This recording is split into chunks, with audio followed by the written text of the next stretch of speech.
Mister Om Prakash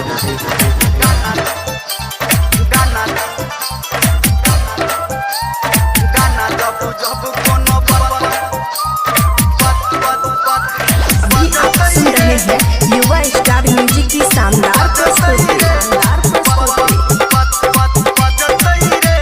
माँ Gayatri recording studio. हाँ गाना जब जब कोनो बजतई रे आपकी कब पे थोड़ी सब नचतई रे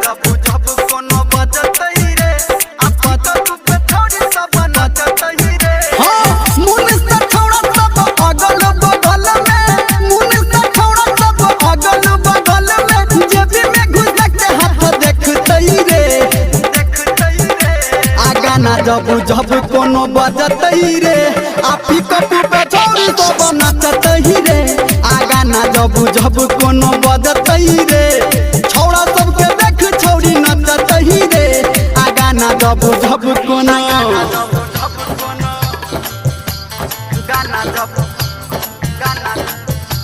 singing by power star Dharmendra Nirmaliya.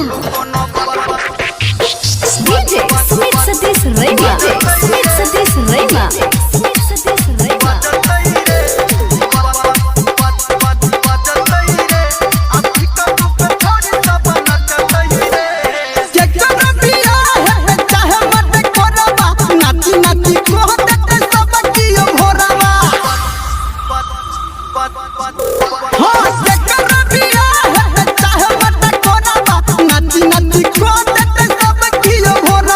भले कियो देख के हंसतई रे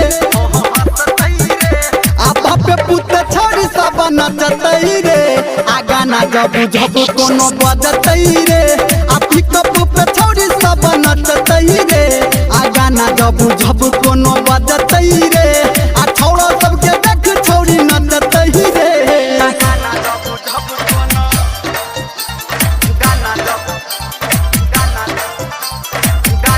अभी आप सुन रहे हैं सावरिया म्यूजिक।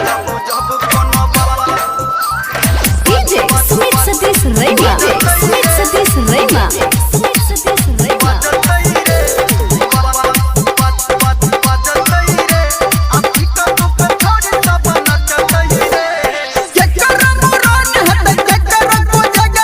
भोजी भात खाके सब बनी जाए नंगरा